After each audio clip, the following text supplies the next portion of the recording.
본인도 마찬가지지만 하시는 분도 되게 도대체 이거 뭘 어떻게 해야 될지 모를 거예요. 이 밑에 내용들이 이렇게 있긴 있어요. 근데 이것도 보시면 알겠지만 우리가 충분히 논의한 내용을 가지고 적어주셨거든요. 그럼에도 불구하고 언제까지 무슨 일을 어떻게 할 건지를 직원 입장에서는 판단하기가 되게 어려울 거예요. 그렇죠?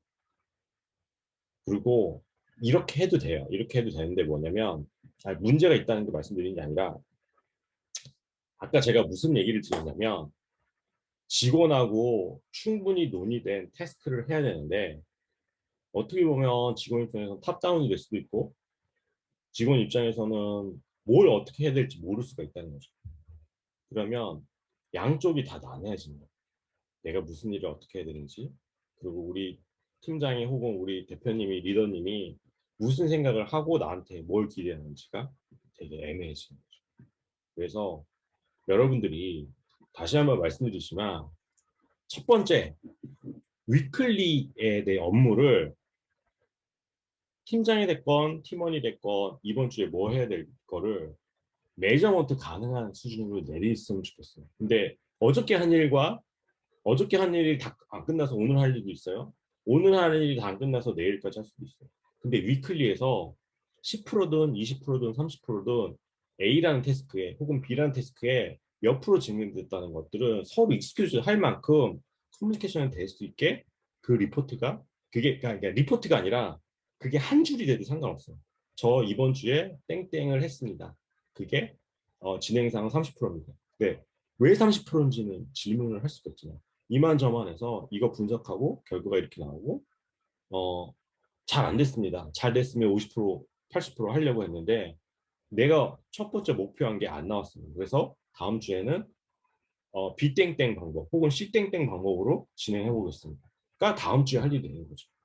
이렇게 이번 주에 할 일을 매저먼트 가능하거나 혹은 서로 그러니까 회사 밖에 있는 혹은 다른 인더스트리에 있는 사람이 이게 왜 틀려 맞아 이런 얘기 할 필요 없고 그냥 우리끼리 익스큐즈가 됩니다. 우리끼리 저랑 팀원이랑 혹은 매니저 팀장이나 혹은 다른 분들이랑 이거 30%뭐 좀 그럴 수도 있어. 익스큐즈 오케이. 그럼 다음 주에 더 나갑시다. 아니 다음 주에 다른 방법을 찾아봅시다. 왜냐 이번 주에 한 일이 예. 사실 이번 주에 한 일이 제가 뻘짓을 할 수도 있잖아요. 잘못된 방법과 잘못된 방향으로 일을 할 수 있다.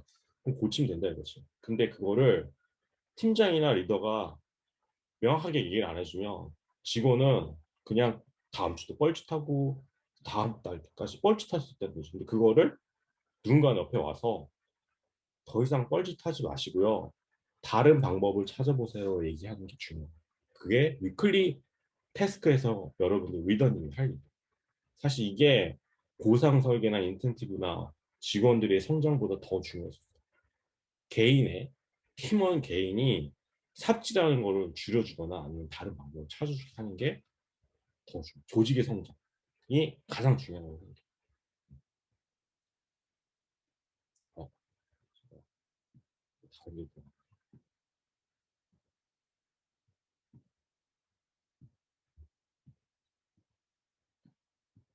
그래서 이거는 조직을 성장할 때 어떻게 성장하는지 좀 말씀드려볼게요. 지금 8시 14분인데 잠깐 쉬었다 할까요? 아니면 계속 할까요? 여기서 얘기하면 좀 얘기가 길어질 것 같은데 어떻게 할까요? 여러분 의견 주세요. 의견 계속해요? 아니면 쉬었다 해요? 저는 계속 했으면 좋겠습니다. 다른 의견 계신 분 화장실 갔다 올 분들 갔다 오셔도 돼요. 계속해도 상관없습니다. 네네네. 예, 계속하면 좋을 것 같아요. 자 예를 들어서 리더님이 지금 올해 3월이잖아요. 근데 올해 3월 4월에 아니면 3월 초에 고객이 기존에 하나였던 고객이 5개, 10개가 됐어. 고객이 리퀘스트가 들어왔죠. 그러면 10개의 제안을 해야 된다고 한다면 10개의 프로젝트를 정부 사업을 해야 된다면 다 할 수 없잖아요. 그러면 그걸 하려면 담당자가 이렇게 병목 편성이 걸릴 거거든요. 일이 많아지니까. 그러면 어떻게 해야 될까요? 이게 세 가지의 부분에서 돈으로 해결할 수 있는 부분이 있고, 사람을 더 투입할 수도 있고, 스코프를 줄여야 될 수도 있고, 시간을 더 길게 잡을 수도 있고, 여러 가지 방법이 있는데, 저는 한번 여러분하고 얘기를 하고 싶어요.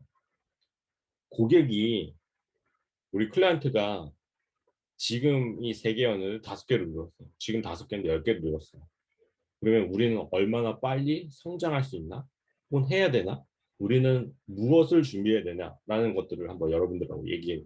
이게 조직의 성장에서 여러분들, 특히 리더분들이 고민에 대한 포인트라고 생각을 하거든요. 그래서 얘기를 한번 해볼게요. 아까 말씀드렸죠. 회사의 역량이 되면, 이 프로세스가 되면 직원을 뽑아서 빨리 프로세스를 인지하게 하고 우리 프로세스 타게 하면 돼요. 그러면 뭐를 할게요? 길을 넓히면 되겠죠. 길이 있어.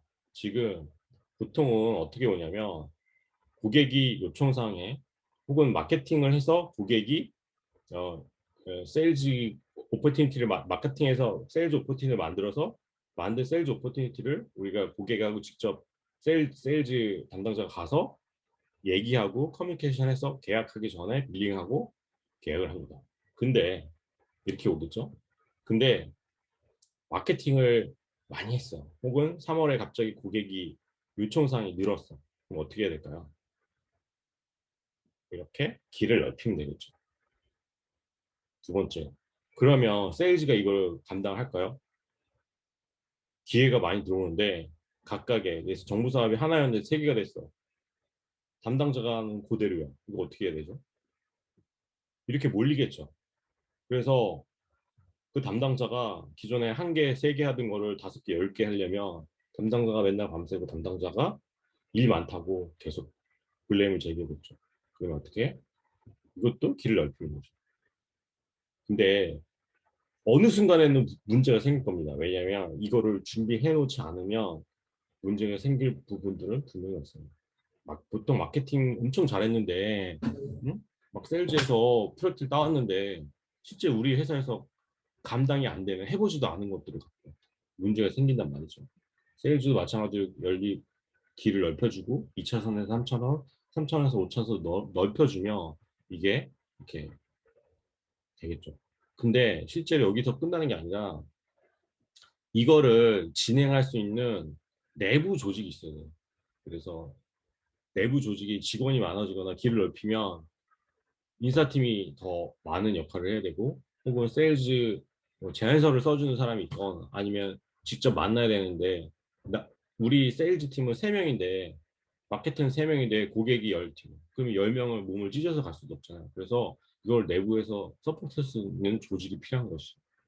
근데 제가 지난번에 뭘 말씀드렸냐면, 신규 인원을, 새로운 사람을 뽑으면 이 사람의 1인분의 역할을 하는 게 최소 3개월? 그럼 6개월 정도가 지나야지 우리 회사에 적응하고, 우리 회사 적응하는 뿐만 아니라 온전히 1인분의 역할을 한다고 말씀드렸잖아요. 그래서 미리 준비해야 된다는 말씀드렸습니다. 마케팅을 잘해서 이건 어떻게 한다고 쳐. 그러면 3개월에서 6개월 전에 2021년 목표에서 그 2020년도 말에 2021년도 목표를 세웠으면 그 목표를 할 수 있는 사람들을 미리 뽑아서 최소한 3개월 전에 뽑아서 지금 공사하는 것처럼 길을 먼저 넓혀야 된다는 얘기죠. 그래서 사전 작업을 하고, 세일즈는 예측 계획을 하고, 빌링도 예측을 해서 어떤 수의 고객을 우리가 감내할 수 있는지를 판단해야 돼요. 근데 이게 사전 작업은 뭐냐?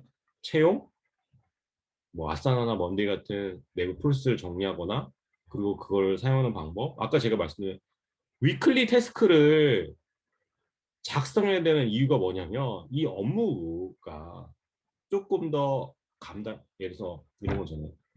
일을 A라는 직원분들하고 드렸을 때 B라는 직원분한테 맡겼을 때, A라는 직원은 5 워킹 데이래요. 1주일 만에. 근데 B라는 직원은 2주일 걸려요. 그럼 이거를 쭉 내가 봐왔으면, B라는 사람한테 일을 시켰을 때는 2주가 걸리고 A라는 사람한테 일을 시키면 일주일이 걸립니다. 얘가 어느 정도 일정이 걸릴지 알거든요. 근데 일이 갑자기 몰려서 B한테도 일을 시키고 A한테도 일을 시키면 어느 정도 일이 걸릴지 예측 가능해야 되거든요. 제가 아까 말씀드린 게 예측계 바로 그런 말씀드린 거예요. 그래서 채용, 소프트웨어, 훈련, 컨텐츠, 뭐 기타 회사 프로세스 캐패시티를 늘리는 게 여러분들이 특히 리더님들은 아까 제가 말씀드렸잖아요. 최소한 6개월은 먼저 우리 회사의 성장을 앞을 내다보고 준비를 하셔야 된다는 말씀 바로 이런 거거든요. 회사가 어떤 날 갑자기 커질 수도 있고 직원이 갑자기 사고 칠 수도 있고 직원이 갑자기 아플 수도 있고 여러 가지 다양한 상황이 생겨서 대표님들은 리스크를 혹은 그러니까 발생된 상황에 대해서 대응을 하려면 이런 거에 대해서 끊임없이 고민하고 생각을 해야 돼요. 이게 바로 사실 창업 교육에서 필요한 대표님을 위한 성장 멘토링 혹은 성장 지원하는 데 반드시 필요하거든요. 근데 대부분 이런 건 없고 뭐 사업계에서 쓴다든가 뭐 투자 받는 법이라는 뭐 이런 것들을 하는데 사실은 제가 그러니까 신수정 리더님이 저한테 요구한 것도 바로 이거예요. 여러분들이 6개월 앞, 1년 앞을 준비해서 리더님들이 미리 갑자기 공이 날라와서 뒤통수를 때리는 게 아니라 공이 어디서도 날라올 수 있더니 마저도 뒤통수를 맞아도 당황하지 마시라 이런 얘기를 들어야 되고 이런 것들을 쭉 얘기해요. 그래서 자 이걸 제대로 못할 경우 어떤 문제가 생기냐면 수요 대비를 제대로 못한 거예요. 갑자기 올해에서 제가 작년에 무슨 일이 있었냐면 저희가 그 전년도에는 저희가 매출이 한 200억 정도 됐어요. 200억에서 조금 넘었어요. 근데 작년에 얼마 했냐면 850억, 900억을 했거든요. 저희가. 1년 만에 4배가 늘었어요. 그러면 직원이 4배가 되냐? 그렇게 해도 안 되죠. 직원이 4배를 늘면 난리가 날 거예요. 왜냐면 기존의 직원이 20명이었었는데 80명이 되거나 60명이 새로 들어오면 기존에 있는 사내 문화고 이거 다 망가져요. 여러분 조직을 키울 때 이렇게 회사가 커졌다고 갑자기 사람을 채용을 급하게 하면 탈이 나요. 그래서 진짜 잘하는 사람들은 정말 인사나 잘하는 진짜 뭐 10,000명, 20,000명 했던 분들을 모셔와서 이분들이 대기업에 있으신 분들이 아니라요. 진짜 10명, 20명에서 1년 만에 1,000명, 2,000명을 채용하고 사내 문화를 만들어가고 이 문제를 이미 겪어본 분들을 모셔와야 돼요. 토스나 이런 분들은 진짜 이승근 대표가 엄청 잘하는 게 진짜 선수를 내요. 그래서 우리 회사가 커졌을 때 미리 발생 가능한 것들을 제가 감당을 못하면 선수를 모셔와서 해야 돼요. 자, 수요 대비를 제대로 못했을 경우는 고객한테 뭔가를 줘야 되는 제안을 하고 그거를 하지 못하면 고객이 불만족이 생기거나 기회를 상실하는 당연히 성장 속도가 우리가 기회가 많았는데도 불구하고 그거를 팔로우 못하니까 당연히 예, 이렇게 응? 제이커브라고 그랬는데 실리콘밸리에서는 하키스틱이라고 그러는 하키스틱처럼 성장을 못한다고 하고 근데 두 번째로 미리 준비했는데 우리 내부에서 역량이 딸려서 직원의 역량 이게 더 중요한 더 미치겠는 거거든요. 직원 충분히 뽑아놓고 미리 준비했어. 근데 직원들이 업무를 제대로 못하고 제대로 대처를 못해서 이거를 대응을 못한 거야. 그러면 직원 채용하는 비용, 교육하는 비용, 콘텐츠 준비하는 비용, 세일즈하는 비용, 마케팅하는 비용 이거 다 진짜 허공에 날아가는 비용이거든요. 예를 들어서 이런 거죠. 저는 마케팅에 대해서 되게 불만이 많은 사람이거든요. 제가 만약에 10억을 광고 비용, 마케팅 비용을 집행했을 때 그만큼의 그 ROI가 그 효과가 있어야 된다고 생각하는데 예를 들어서 두 가지 예시를 한번 말씀드려요. 마켓컬리가 50억을 비용 집행해서 6개월 동안 50억을 집행해서 마켓컬리 광고를 해서 마켓컬리라는 브랜드를 되게 많이 알렸어요. 근데 그게 그만큼의 그 알리는 거, 인지를 마켓컬리라는 브랜드를 알리는 거 성공했는데 실제 그만큼 50억을 쏟아 넣었는데 마케팅을 했는데 그만큼의 매출이 늘었느냐? 아니거든요. 최근에 제가 페이스북에 올린 거 있잖아요. 오늘의 집이라는 회사가 마케팅 비용을 50억도 넘게 집행을 했는데 아는 사람 별로 없죠. 자, 오늘의 집이라는 서비스는 예를 들어서 말씀드릴게요. 오늘의 집이라는 서비스가 우리 어머니, 아버지 40대, 50대 분들이 아실까 잘 몰라. 근데 오늘의 집은 혼자 사는 1인 세대 혹은 부부만 사는 작은 집에 이제 집에서 워킹을 하니까 집에서 워킹 앤 홈 하니까는 집에서 리모트 워킹 할 때 아, 이런 것도 좀 예쁜 거 같다. 저렇게 안 하다. 이래서 20대, 30대 초반을 어, 타겟팅으로 해서 이 서비스를 하는데 지금 광고는 40대, 50대까지 우리 10대에서 50대까지 우리 풀 커버지를 하고 연령 대비 그런 거 제한 없이 광고 집행을 했어. 타겟팅이 잘못된 거지. 이건 예예요. 그러니까는 이게 이렇게 잘못됐다는 게 아니라 그래서 마켓컬리는 브랜드를 알리는 데 성공했어. 대신 매출은 잘 못 잡았어. 오케이. 오늘의 집은 마케팅 타겟팅을 잘못해서 비용은 비용대로 날리고 인지도는 인지도대로 못 날렸어. 이게 무슨 일이냐. 이게 잘못된 거예요. 이렇게 준비를 잘못하면 이게 문제가 생기나요. 기회비용이 날아간다. 그 얘기를 드리고 싶었어요. 여러분들도 이거 고민 되게 많이 하잖아요. 우리 회사가 이만큼 잘 나가니까 마케팅 비용 이렇게 집행해야 되는데 그것마저도 대표님이 되게 신경 써서 체크해야 되는 상황이라는 거죠. 그리고 이 성장은 팀과 캐패시티를 달라요. 왜냐하면 재무팀이나 특히 연구 쪽은 갑자기 인력이 늘을 이유가 없어요. 그리고 재무팀이 하는 일이 10명, 20명이 된다고 해도 그게 갑자기 잘하느냐 아니에요. 다르다는 얘기죠. 특히 개발팀은 한 명이 10명의 일을 하고 저희 팀은 한 명이 한 30명의 일을 하거든요. 예전에 제가 운영했던 회사에 30명 개발자보다 이 한 명이 더 잘하는 상황, 그런 사람을 지금 뽑고 있어요. 저희는. 그렇게 하고 있다는 거죠. 그래서 팀에 따라 캐패시티, 디자이너 미친 잘하는 사람이 있고 개발자 미친 듯이 잘하는 사람이 있으면 10명이 아니라 30명의 역할을 하는 한 명이. 그래서 팀을 증가할 때는 어, 예. 팀원을 많이 뽑는 게 좋냐? 잘하는 사람 뽑는 게 좋냐? 아니면 리니어하게 팀의 성장을 하는 게 좋냐? 세일즈는 무조건 기회가 많아지면 세일즈는 대면 미팅을 해야 되는 저희 같은 B2B 업체들은 무조건 많이 뽑아서 그 사람이 대면 미팅을 하고 비즈니스 오퍼레이티를 만들어가는 게 더 옳거든요.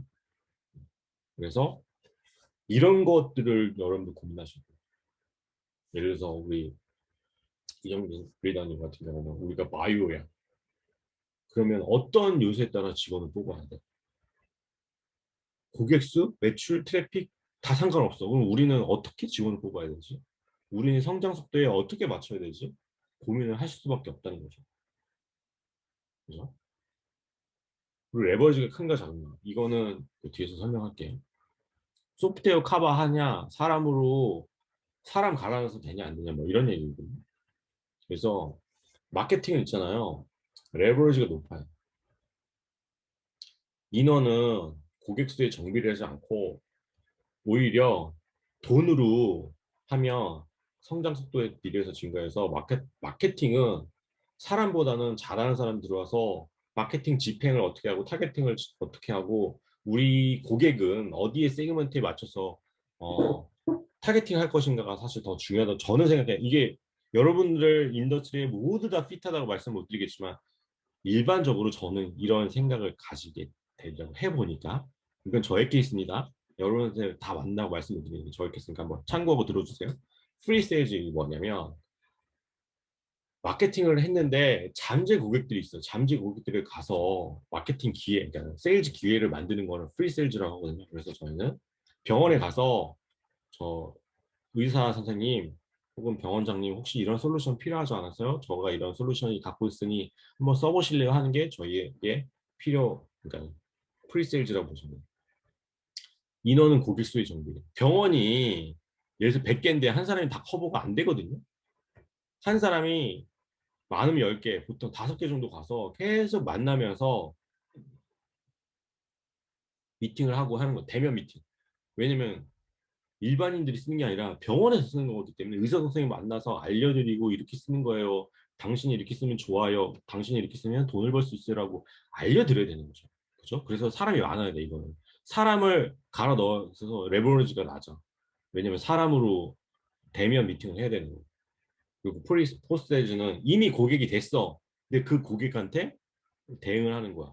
근데 이거는 저도 말씀드린 것처럼 이틀 안에 못하면 못해요. 라고 우리는 자른 기준이 있어. 그래서 네, 사람이 많은 필요하지만 그렇다 하더라도 프리세일즈보다 나아. 왜냐면 이거는 한 사람이 10개, 20개의 고객들을 커버리지가 할 수 있으니까.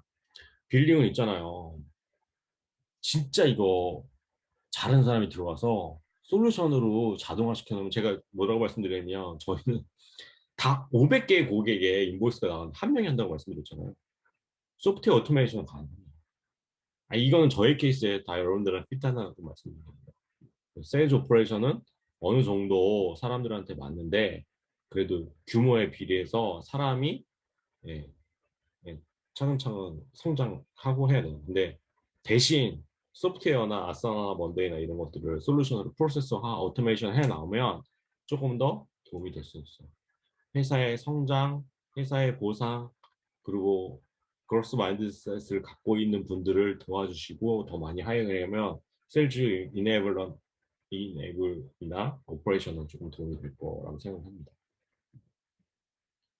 그래서 조직 비율은 세일즈 영업, 기술 영업, 고객 지원 담당하고 기술 지원, 그리고 세일즈 데벨롭먼트 오퍼레이션 미팅 만들고 딥 클로징 하는 거 이거는 진짜 이거 리드급 세일즈가 마지막에 계약 클로징 하는 거고 거기에 따라서 뭐 PM이나 엔지니어나 디자이너나 뭐 이렇게 안에 내부 그 행정 관리하시는 분들은 이렇게 좀 조직 비율이 있는데 이게 뭐 1대1이다, 1대3이다, 뭐 PM이 한 명에 직원은 5명이다, 뭐 이런 기준은 명확하게는 없는데 그럼에도 불구하고 보통 저희가 B2B로 한다면 세일즈는 한 사람에 5개 이상을 못해요. 저희 기준으로 본다면. 아마 와이오나 이런 데도 비슷할 거. B2B는 거의 하나의 그 한 명의 세일즈가 병원 5개 이상을 커버하지 못할 거예요. 이건 저의 케이스니까 뭐 여러분 다를 수도 있습니다. 네, 그렇습니다. 혹시 네, 질문이 있으세요? 지금 오늘 시간이 8시 반인데 질문 혹시 있으시죠? 제가 왜 이걸 얘기를 드리냐면 이거 얘기하면 이 보생 인텐시브 설계를 지금 얘기하면 지금 얘기가 엄청 길어질 것 같아가지고 오늘 짧게 하고 다음 주에 같이 얘기를 할 건지 좀 고민을 하려고 하거든요. 10분, 15분만 하고 지금 CEO 과정 들으시는 분들은 이게 이번 달 숙제거든요. 신수정 리더님이 내주신 숙제거든요. 보상 인센티브 설계해오라고 했는데 지금 이 페이지만 봐도 아마 여러분들 고민할 게 머리가 터질 게 많을 겁니다. 네. 혹시 양수정 리더 이런 거 고민하시던 분 혹시 없으세요?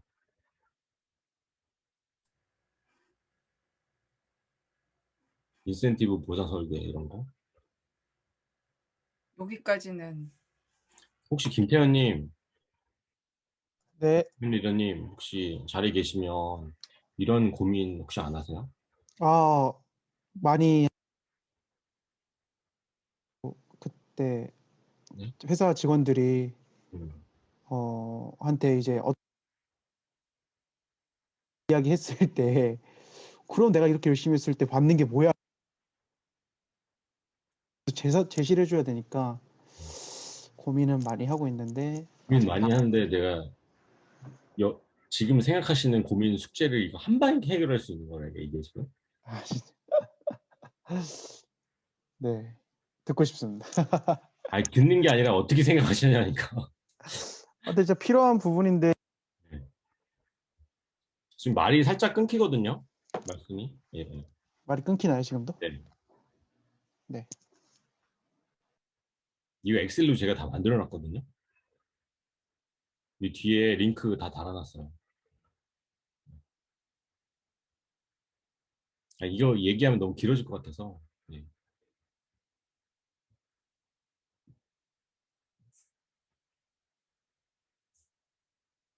혹시 질문 없어요?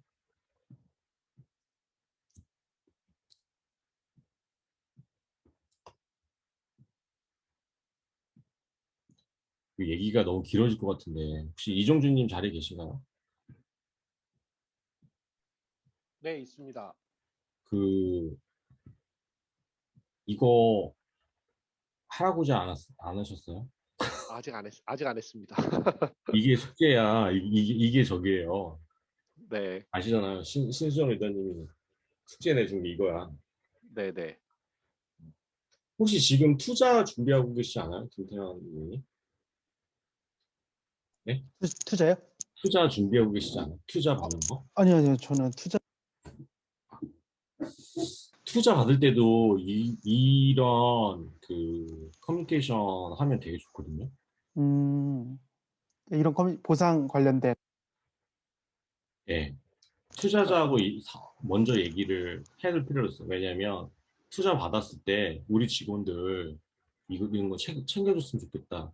인센티브가 됐던 스톡 옵션이 됐던 이런 거 먼저 챙겨주면 좋겠다. 이런 얘기를 분명히 나올 음, 거거든요. 보상 설계 어떻게 하는지.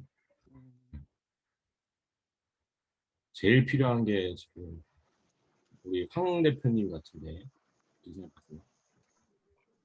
저요? 황 리더님, 황희상 리더님, 네네. 지금 투자 준비하고 계시지 않으세요? 네, 이제 해야죠. 근데 이거를 해놨어요? 아, 이거를 안 그래도 제가 이제 세팅하려고 그때 지분율도 사실 좀 피드백을 주셨잖아요. 그거는 진짜 세 발의 피고 네. 오늘 지금 얘기하려고 하는 게 이게 어, 대박이라는 거예요. 그러면 오늘 내용을 좀 잘 참고하겠습니다. 참고해서 안 되고 실행하겠습니다. 실행하셔야 돼요. 저랑 하는 거는 무조건 다 실행하는 거고 뭐 생각해 볼게요. 뭐 좋은 내용이네요. 뭐 감사합니다. 이런 얘기하는 건 필요 없어. 저는 무조건 여러분들 걸로 만들어주는 거예요. 제가 이거 보이세요? 있어요? 베이스 데이터 어떻게 해야 되는지. 총 발행 주식수는 보통 주선도 스톡옵션 워런티도 포함한 수치고 이런 것도 내가 다 설명할 수 있어. 저는 다 해봤거든요. 워런트는 어떻게 관리해야 되나 뭐 이런 것도 스톡옵션 주식 강을 시가로 해야 되나 아니면 페어밸류로 해야 되나 최종 기업의 가치는 평가가 됐을 때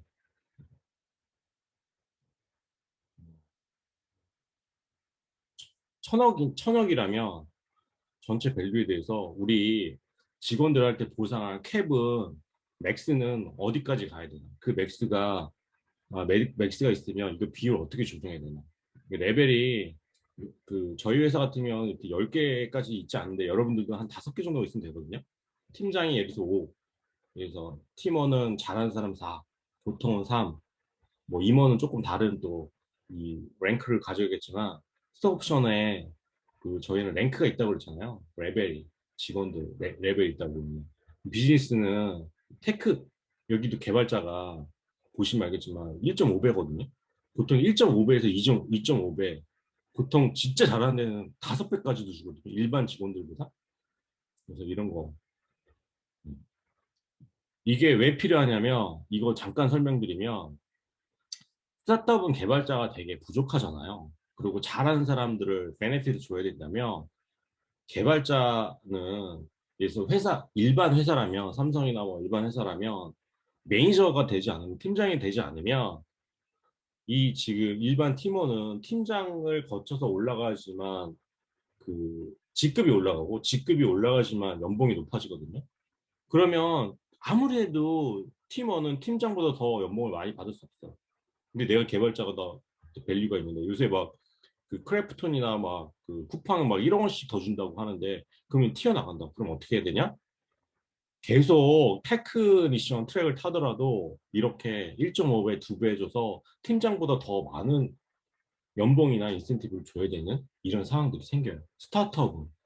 그래서 이렇게 배수를 일반 직원하고 임원은 또 다릅니다. 매니저 트랙이나 임원은 또 다릅니다. 그래서 이게 1.5배수, 2.5배수, 뭐 1.3배수 뭐 이렇게 하는 게 있어요. 그러니까 여러분들이 이걸 세부적으로 하라는 게 아니라 이런 고민들을 해 보시는 게 필요하다는 말씀을 드립니다. 그 전에 먼저 설명할게요. 아까 마켓 밸류가 있고 페어 밸류가 있는데 마켓 밸류는 시장에 상장을 한 것처럼 바로 돈으로 주식을 변환 가능한 건데 사실 비상장 주식을 가지고 지금 회사의 주식이 얼마인데 그걸 바로 시장에서 팔면 그걸 보상을 받을 수 있나? 그렇지 않거든요. 그래서 페어밸류라는 게 있어서 우리 회사의 지분 가치가 이렇게 성장이 됐다면 그거에 맞게 돈을 얼마 정도 줘야 되나? 컴펜세이션에 대해서 이거 하는 게 이거는 to be consistent 뭐 people compensation이라는 말을 여기 실리콘밸리에서 하는데 쉽게 얘기하면 여러분들이 뭘 해야 되냐면 보상 정책. 우리 회사는 다른 회사 대비 샐러리를 더 줘야 되나. 이것도 돈으로 뭐 연봉을 더 많이 줘야 되는지 아니면 에쿼티 주식으로 줘야 되는지. 보통 스타트업은 주식이 더 많거든요. 근데 한국은 주식으로 상장되거나 이런 쿠팡 케이스가 그전에 없었기 때문에 주식에랑 같이 나 주식이고 뭐 인센티브고 주식 스톡옵션 다 필요 없고 돈으로 많이 줘 이런 데들이 많았어요. 그래서 그거를 셀러리에 맞출 건지 아니면 에쿼티 주식에 맞출 건지 그리고 그 하이 레벨 캡은 어디쯤에 맞출 건지 심지어 저 같은 경우는 저의 주식을 직원들한테 양도하거나 아니면 제가 그거 몰래 팔아서 돈으로 주기도 했었거든요. 직원들이 동료가 되거나 저희가 투자 받았을 때. 근데 뭐 보통 이렇게 스테이지별로 이 지금 스톡 옵션 혹은 인센티브 스톡 옵션에 대한 캡을 얼리 스테이지는 10%에서 15% 정도 두고 그로스 스테이지 시리즈 B 이상 가면 5%에서 7.5% 이번에 저희 쿠팡 같이 IPO 가면 5% 정도? 네. 주식 상장된 거에 5%는 기존 가격으로 예를 들어서 지금 만약에 쿠팡이 만약 50불에 지금 그, 그 뉴욕 시장에 상장됐다 그러면 제가 만약에 30불, 25불로 직원들한테 살 수 있는 권리를 주는 거죠. 스톡 옵션을 주는 거죠. 그래서 그거는 판매 가능한 그래서 이번에 쿠팡에 판매된 가격이 100만 주라면 거기에 5%는 직원들 주식으로 이렇게 랩스도 잡아놓는 그런 것들이 이게 왜 이런 얘기를 하냐면 이것들을 대표님이나 리더님이 정책에 대해서 캡을 얼마나 줄 건지 셀러리를 줄 건지 에쿼티 줄 건지 스테이지별 그 바운더리를 어디 줄 건지를 생각을 하셔야 돼요. 근데 이게 특히 대기업이나 아니면 투자 쪽에서 안 해보신 분들은 되게 어렵거든요. 그냥 이런 말들이 너무 생소한 거야.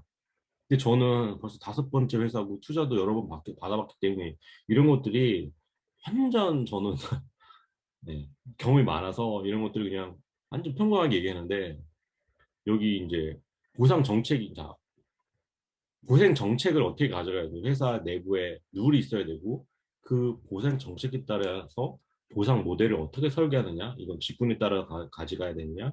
레벨에 따라서 이건 만약에 팀원이 레벨 1이냐, 2이냐, 3일 때 이거 어디까지 연봉에 몇 프로를 주느냐? 아니면 우리 마켓캡에 몇 프로를 주느냐? 아니면 지분 가치에 몇 프로를 주느냐? 이것도 다 다를 수 있고 지분 가치, 에쿼티 밸류라고 하는데 이 지분 가치의 에쿼티 밸류를 베스팅을 걸거든요. 베스팅이 뭔지는 혹시 아시죠? 베스팅이 뭐냐면 제가 지분을 주면 이게 상장이든 비상장이든 상관없이 저희 공동 창업자가 지분을 받았어요. 제가 만약에 7대3 정도 해갖고 대표이사가 70% 갖고 공동 창업자가 30%를 가지고 있는 거야. 근데 이 사람이 지분을 받자마자 회사를 간둬버렸어. 그러면 주주관 계획서에 뭐가 있냐면 베스팅 기간이 있어서 이걸 받고 2년 안에 나가면 다 뱉고 나간다. 라는 룰이 있어야 돼요. 왜냐하면 이 지분을 갖고 에쿼티 밸류를 갖고 그냥 나가버리면 그 30%가 그냥 날아가는 거거든요. 반드시 투자랑 상관없이도 그 주식을 다시 회수해야 돼요. 그리고 100%를 만들어요. 회사 나가는 사람이 주식을 갖고 있으면 안 되는 룰을 만들어요. 대표이사가 그거를 가치가 높아진다면 그거를 구주를 대표이사가 구매를 한다든지 아니면 다른 주주들이 돈을 모아서 그걸 구주를 인수를 한다든지 이게 베스팅이라고 해요. 베스팅을 보통 2년을 하거든요. 그리고 상장하더라도 1% 이상의 주주들은 이번에 쿠팡 같은 경우 그러니까 뉴욕 증시 상장했잖아요. 180일 동안 1% 이상의 대주주들은 판매 금지. 이런 게 베스팅 기간이 있어요. 근데 한국은 그런 거 없이 뭐 주간사도 막 팔고 여기는 완전 그냥 거의 정글인데 미국은 그렇게 하지 않아요. 왜냐하면 대주주가 그렇게 주식을 던져버리면 주가가 폭락할 수밖에 없거든. 그래서 베스팅 기간을 걸어놔. 그래서 대표이사도 리스크 테이킹을 해야 되고 일반 그 주식을 사는 사람도 리스크 테이킹을 해야 되기 때문에 그렇게 주식이 밖으로 나가게 된다. 요새 뭐 엔젤리그 이런 거 보시잖아요. 여러분들 이거 알아두셔야 될 게 저는 진짜 리더님은 꼭 알아주실 게 뭐냐면 요새 엔젤리그 들어가면 마켓컬리 주식이 살 수 있어요. 그거 혹시 아시는 분 계세요? 들어보신 분 없어요? 마켓컬리 주식이 지금 엔젤리그라고 하는 그런 비상장 주식이 사고 팔 수 있는 데가 있거든요. 근데 여러분들이 대표라고 생각해 보면 이거는 이런 일이 있으면 안 돼요. 내가 회사를 운영하고 회사가 잘 돌아가고 있는데 주식이 대표이사가 아까 말씀드린 직원이 나가면 그거를 그러니까 주주들이 돈을 모아서 사든지 아니면 대표이사가 그 주식을 그냥 사야 되거든요. 퇴사하시는 분. 근데 그렇게 않고 시장에 그렇게 돈다? 그럼 이거는 맛이 가는 징조예요. 우리 회사의 주식이 나 모르는데 그런 시장 바닥에서 돌고 있다 그러면 안 되는 거예요. 그렇게 되면 투자 못 받아요. 심지어 제가 중국에서 받을 때는 잘 몰랐을 때 1% 주주들이 여러 명 있었거든요. 4명 있었어요. 제가 여기서 90% 갖고 있고 나머지 저를 도와주신 분들은 너무 감사해서 1%를 다 드렸어요. 근데 1% 드린 분이 5명 있거든요. 그럼 이것만 해도 5%잖아요. 5% 주식이 기관 투자자가 아니라 일반 개인이 갖고 있으면 투자자가 뭐라고 그러냐면 나 모르겠고 이런 회사 투자 안 해. 너가 이 회사 다 정리해. 주식 다 이런 소액 투자자 다 정리해. 그러면 내가 투자해 줄게. 이런 경우가 일반적이에요. 그래서 5% 갖고 있다, 3% 갖고 있다 이런 거 다 정리해. 그런 이상한 애들이 나 주주 멤버로 들어오는 거 싫어. 내가 돈을 줄 테니 그 주주 다 설득해서 이 주주 다 회수해. 그럼 내가 투자 줄게. 이게 일반적이에요. 마켓컬리가 저는 그렇게 엔젤리그에 돌아다니는 것 자체가 잘못됐다고 생각하거든요. 제가 만약에 이 대표라면 엔젤리그 전화해가지고 우리 회사 주식 나오면 내가 30%더 줄 테니까 다 나한테 옮겨. 이렇게 해야 되는 게 정상이에요. 이거 지금 이런 얘기를 해주셔야 돼요. 그러니까 알고 계셔야 돼요. 그 여러분 주위에 동료나 친구들이 있으면 이런 얘기를 해주셔야 돼요. 이런 시장 바닥에서 우리 회사 주식이 돌아가면 안 돼요. 그래서 베스팅이 반드시 중요하다고 다시 한번 말씀드리겠습니다. 그러면 다시 넘어가서 엔지니어나 매니저는 같은 레벨로 해야 되냐? 아니에요. 아까 말씀드렸잖아요. 여기 보면 엔지니어 트랙하고 일반 그 매니저 트랙하고는 1.5배수 더 많이 주셔야 되는 게 일반적이고요. 여기 실리콘밸리 2.5배, 3배예요. 그래서 여기 제가 말씀드린 것처럼 연봉이 40만 부, 50만 부 되는 이유가 이렇게 1.5배, 2배, 막 3배까지 잘하는 데는 막 5배. 특히 데이터 사이언티스트 여기는 5배 부르거든요. 우리 직원이 만약에 1억잖아요. 10만 불. 그럼 여기는 50만 불 붙이세요. 5배 부른다니까요. 데이터 사이언티스트 쪽으로. 장난 아니에요, 여기는 진짜. 그래서 매니저, 엔지니어, 그 임원 레벨, 스톡옵션 부여는 어떻게 해야 되냐? 역할별 차별을 하는 게 저희 쪽은 일반적이고, 동일하게 하는 것도 있습니다. 그러니까 저희는 일반적이지 않은데, 그래서 그래서 이것도 저희가 총 캡이 만약에 5%다. 전체 주식의 5%를 스톡옵션으로 배정했다 그러면 채용 인원 곱하기 레벨 곱하기 임원진 수 해서 이게 5% 내에 들어오게 해야 돼. 왜냐면 잘못 계산하면 5% 넘어가면 주식을 추가로 발행하는데 그것도 정관에 아마 있을 거예요. 몇 개까지 발행해야 된다. 아니, 그러니까 총 주식 수가 있는데 지금 마켓컬리나 뭐 이마트 같은 경우는 지금 1억 주를 발행했는데 2억 주로 총 발행 주식을 2억 주를 누린다. 이건 정관 자체를 고쳐야 돼요. 이 주총에 정관 고치는 거 무조건 주총을 해야 되는 이게 되게 복잡합니다. 이게 신경 써야 됩니다. 생각보다. 그래서 보상 모델, 보상 정책, 그리고 보상 모델을 설계했으면 그 설계한 거에 따라서 안 바꾸냐? 아니 바꿔야 돼. 계속 오퍼레이션이나 승진이나 리프레시 뭐냐면 2년 다닌 사람한테는 따로 리프레시 퍼센트를 더 준다. 그래서 장기 근무한 사람한테는 그 플러스 알파를 더 주는 거예요. 뭐 이런 것들을 준다. 매년 주는 것도 있고 우리 회사 작년 같은 경우는 4배가 성장했었거든요. 중요한 이벤트 있을 때 4배 성장했을 거는 여러분들 목표를 잘 해주고 여러분이 열심히 뛰어주셨으니까 그거에 대해서 주는 거고 만약에 이제 6개월 입사한 지 6개월 안 되면 그냥 월급에 뭐 50%를 준다 뭐 이런 식으로 있는데 그렇지 않고 이제 한 2년, 3년 이렇게 다니신 분들은 아까 말씀드린 건 중요 이벤트 작년에 매출이 4배 늘었어. 그러면 스톡 옵션을 그래서 한국 돈으로 뭐 1억 원 정도 준다. 이런 이벤트를 저희가 이제 준비하고 그걸 하려면 주총이나 이사회에 얘기하고 이렇게 주겠다는 것들을 충분히 논의한 다음에 주는 그럼 근데 이거 인당 만약에 부여를 스톡 옵션을 만 개를 했는데 1인당 만 개를 했는데 회사 밸류가 줄었어. 우리 회사가 잘 안 돼서 매출이 오히려 줄었어. 그러면 기업의 가치 증가할 때보다 더 어려워져. 왜냐면 아씨 뭐 회사 나가야 되나 이런 사람도 생기거든요. 그러면 그 사람들을 잡아야 되는 사람들한테 또 어떻게 주는 거 이런 기준이 있고 그래서 아까 말씀드린 것처럼 각 스테이지별로 이 풀도 있어야 되고 한도도 있어야 돼요. 우리는 5%까지 주겠다. 우리는 10%까지 주겠다. 우리 뭐 3% 주겠다. 그렇게 해서 이렇게 지금 합니다.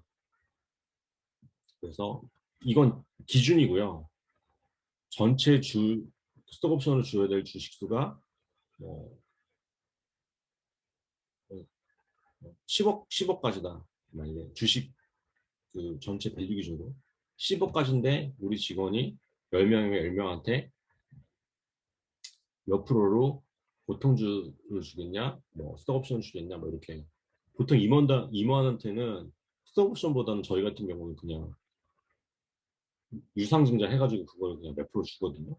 이거는 저희 회사가 좀 더 많은 베네핏을 드리려고 하는 거고 보통 스톡 옵션을 줘요. 여기 실리콘밸리도 그렇고 보통 한국도 그렇고 이번에 뭐지? 매년 쿠팡 같은 경우는 그래서 연봉이 4억이면 스톡 옵션이 4억에서 총 8억의 연봉을 받는 것처럼 막 이렇게 하거든요. 쿠팡이라면 그렇게 진행합니다. 보통 임원들은 스톡 옵션에 대한 그 밸류가 연봉보다 더 큰 게 일반적이에요. 잘했을 때. 못했을 때는 뭐 날라가겠지만 그런 것도 있고 스톡 옵션의 행사 가격 지금 저는 만약에 상장이 50불 했을 때 우리는 그래서 되게 신기한 게 뭐냐면 지금 토스가 1억 원어치의 주식을 준다고 하잖아요. 이건 주식 발행 가격으로 줘. 5천 원에 발행했으면 5천 원씩 안. 근데 대신 팔 때도 그게 주식 가치가 높아졌다고 엄청나게 높아졌다고 해서 그거를 그 아까 엔젤리그 같은 막 이상한 시장에다 파는 게 아니라 언더그라운드 마켓에 파는 게 아니라 그 대표나 아니면 주주들이 그 다시 되사는 그런 가치로 하더라고요. 저는 이 페어밸류 시장 가격으로 마켓밸류나 페어밸류 공정 가격으로 평가를 하는데 그렇지 않고 발행 가격 주식을 5천 원에 뭐 100만 주 발행했다는 그 초기의 발행 가격 기준으로 주는 게 되게 신기했거든요. 토스는 그렇게 한다고 하더라고요. 제가 맞는지 아닌지 모르겠는데 하여간 발행 가격 5천 원 기준으로 준다고 하더라고요. 1억 원어치를. 저희는 뭐 완전 신입은 뭐 스톡 옵션 500개 행사 500개. 좀 되면 3,000개, 5,000개, 뭐 10,000개 이렇게. 스톡옵션 행사 가격에 대해서 가격 플러스 총 개수 이렇게 주거든요. 그래서 아까 보면 부여 종류인데 신규 채용 시 몇 개를 받는다? 이거는 그냥 아까 말씀 500개 그냥 다 주는 거고 리프레시 같은 경우는 아까 베스팅 기간 말씀드렸잖아요. 그래서 총 4년이나 이걸 리프레시를 50으로 하면 2년 후에 다 권리를 행사할 수 있는 거고 25%를 해놓으면 4년 동안 재직해야지만 그거를 다 받을 수 있는 거고 프로모션은 100%도 주고 핵심 인재는 예, 자기 월급으로 구매할 수 있는 거 50% 아니면 베스팅으로 뭐 50% 해면 2년을 더 우리 회사에 재직해야지 100%를 다 베스팅 안 되지 베스팅 기간이 끝나서 주식을 주식 스톡옵션이 말 그대로 그거는 행사할 수 있는 권리잖아요. 행사할 수 있는 권리이기 때문에 1년 후, 2년 후에 베스팅 기간이 2년이라면 2년 후에 다 하고 1년이 지나고 퇴사하면 50%만 만약에 4년이라고 그러면 25%한데 이것도 좀 있어요. 첫 해 막 40, 그러니까 지금 25%, 4년 동안 베스팅 기간을 하면 25%가 해서 총 4년에 100%가 아니라 처음에 40, 뭐 10 이렇게 할 수도 있고 처음에 많이 나가는 아마존 같은 경우는 처음에 10 뒤에 뭐 예, 30, 45 이렇게 할 수도 있고 예. 그럼 회사마다 좀 달라요. 왜냐면 너무 빨리 퇴사하는 사람이 있으면 그 베스팅 기간 앞에를 더 행사권을 적게 주는 경우도 있습니다. 지금 거의 9시가 돼서 오늘 여기까지 하고요. 요거 스톡옵션은 다음에 더 자세하게 설명해 드릴게요. 지금 이거 급하신 분들은 저한테 찾아오세요. 밥 사주시면 제가 더 자세하게 설명해 드릴게요. 급하신 분들이 분명히 계실 거예요. 꼭, 예. 이 스톡옵션 뭐 이런 보상 설계 필요 없으신 분도 있는데 지금 일기분들은 지금 그러니까 CEO 1기 과정, 2기가 과정이 진행되고 계신 분들은 신수정 박사님이 지난주 숙제했어요. 이거 보상 인센티브 설계해오라고 회사에 없으신 분들은 설계해오라고 했거든요. 전 다 있어. 이미 다 해놨어요. 나 이거 자랑하고 싶은데 여기다 자랑하면 칼 맞을까봐 아씨 난 다 해놨는데 이렇게 얘기를 못하고 있습니다. 필요하신 분들은 저한테 오십시오. 그리고 이거 투자 받기 전에 이런 것들을 미리 알고 가시는 게 좋아요. 왜냐하면 투자 이게 어떻게 보면 갑과 을의 관계가 되잖아요. 투자는 해주는 사람이 받는 사람보다 더 많은 권리와 권한을 갖고 있을 수밖에 없어요. 왜냐하면 내가 돈 아쉬워서 받는 거잖아. 그리고 돈이 있으면 내가 더 많은 기회를 가질 수 있잖아. 그러니까 받는 사람이 항상 약자가 될 수밖에 없거든요. 근데 이런 얘기를 딱 하잖아요. 이 사람 선수구나. 대충 했다가는 오히려 내가 말리거든요. 그리고 저는 이렇게 두 개, 세 개를 들고 와요. 야, A라는 투자 회사는 우리한테 이렇게 제안했어. B라는 회사는 이렇게 제안했어. C라는 회사는 이렇게 제안했어. 야, 니네들이 더 잘해주면 우리한테 더 많은 베네핏 주면 니네들 투자하는 거 받을게. 저희는 그렇게 할 단계가 있거든요. 투자자들한테도 만약에 저희가 투자는 지금 필요 없지만 투자를 받는다고 하면 여러 개 투자사한테 더 좋은 조건을 제시하는 투자사에 투자를 받을 수 있는 권리를 줍니다. 이걸 많이 알면 알수록 좋아요. 그래서 대표님들은 공부할 게 끝도 없어요. 네, 진짜 끝도 없어요. 공부할 게 너무 많아요. 직원들하고 아까 커뮤니케이션 잘 안 된다 이거는 지금 당황스럽지만 그거보다 더 큰 일들이 이제 생기실 겁니다. 기대해 주셔도 뭐 대표님들이 끝도 없이 문제가 생기거든요 회사에.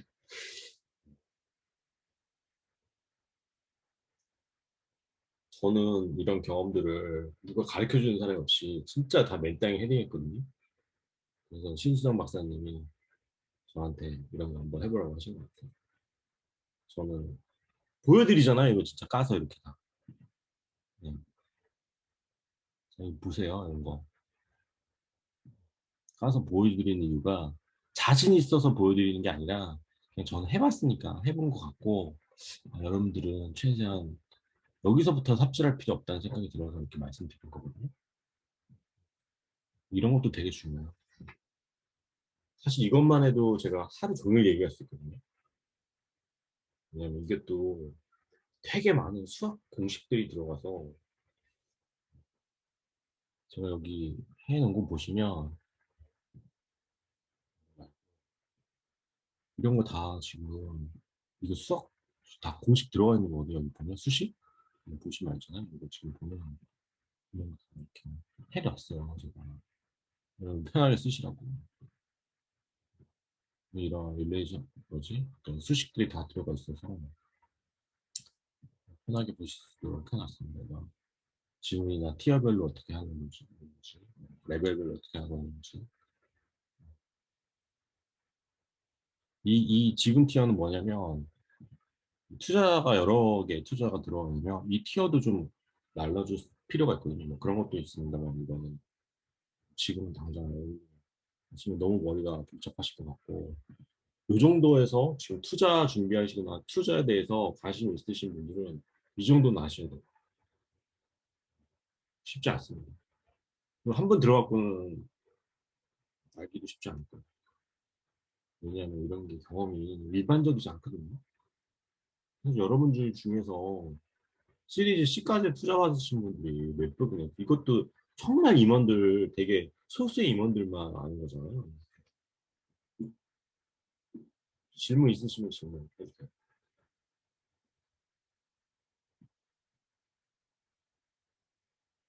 영선님 이런 거 알면 좋겠죠? 네? 네, 저는 잘 모르겠어요. 이쪽 분야는. 아니 몰라도 아는 척 해야지. 몰라도 아는 척 해야지. 아니, 아는 척하려고 하면 많이 배워야 될 것 같은데요.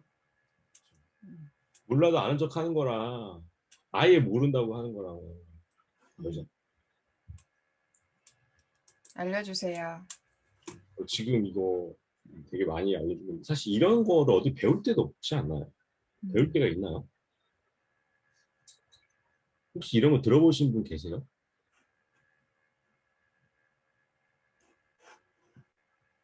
네, 그러시군요. 네, 오늘은 여기까지 제가 준비를 한 과정 모두 마무리했거든요. 혹시 질문 더 있으신가요?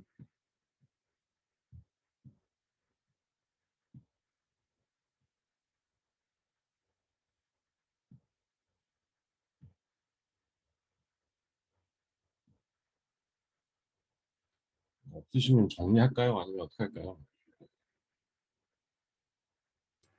감사합니다. 아, 끝난 거. 질문 없어요?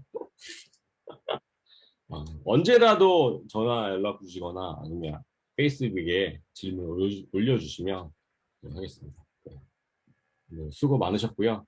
또 다음 시간에 제가 공지 하나 할게요. 다음 주는 지금 우선 수요일로 잡아놨는데 강남에 제 오피스텔에 그 공간을 마련했는데 한 번도 인바이트를 못 해갖고 여러분 초대합니다.